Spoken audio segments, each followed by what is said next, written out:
Deep within the uncharted lands of North America, legends whisper of creatures born from darkness, fear, and vengeance.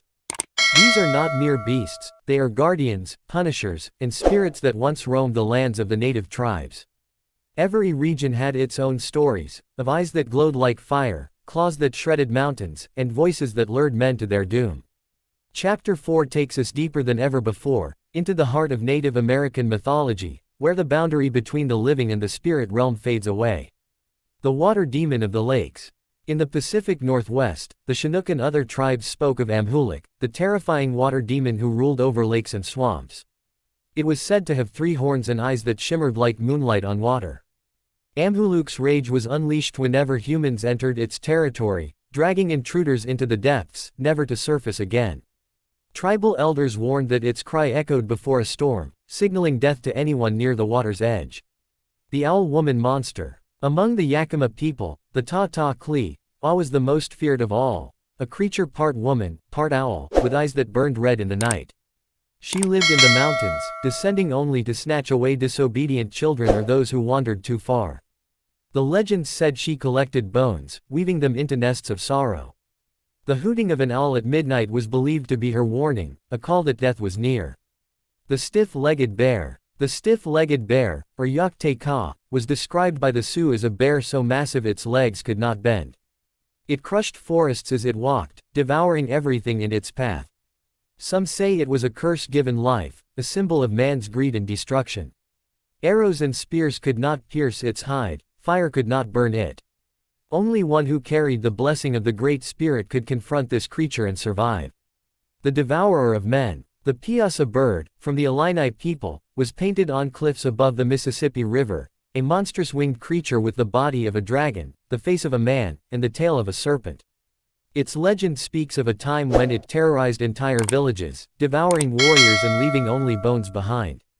The chief who finally defeated it was said to have sacrificed himself in the process, proving that true courage often demands the highest price.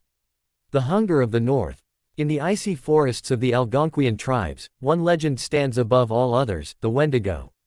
A creature born from endless hunger and human greed.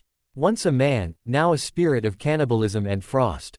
The Wendigo's heart is made of ice, and its body is stretched and skeletal, with a mouth that is never full. It hunts not just flesh, but the soul of those who dare to dream of power or desire. Even the whisper of its name chills the blood. A spirit of deception. The two-faced one, or double-face woman, appears in Lakota legends as both beautiful and monstrous. She walks the world with one face kind and radiant, the other twisted and hateful. She punishes those who disrespect the old ways or mock the spirits. Some say she visits dreamers, turning their good dreams into nightmares. The lesson she brings is clear: appearances deceive, and truth often hides behind shadows. Guardian of the underworld. Among many tribes, the horned serpent, known by names like Uktena or Mishipeshu, was a divine guardian of water and earth. It was said to control thunder, storms, and death itself. Warriors who tried to slay it were often cursed, marked forever by visions of fire and blood. Its shimmering scales were believed to be made of gemstones, and those who sought them brought doom upon their tribes. The horned serpent represented both wisdom and destruction, the balance between life and death. The cannibal giant. The cannibal giant, called Atchin or Wendigos, was said to roam the frozen tundras long before humans came. Taller than the tallest trees, its mouth dripped with the blood of the living. It fed on human fear, growing stronger with every scream. Even fire could not stop it, only complete silence and the purity of spirit could make it vanish. Many tribes believed the cannibal giant still wanders the Arctic winds, waiting for humanity's greed to awaken it once more. The legacy of the ancient monsters. These creatures were more than stories. They were warnings, lessons, and reflections of human nature.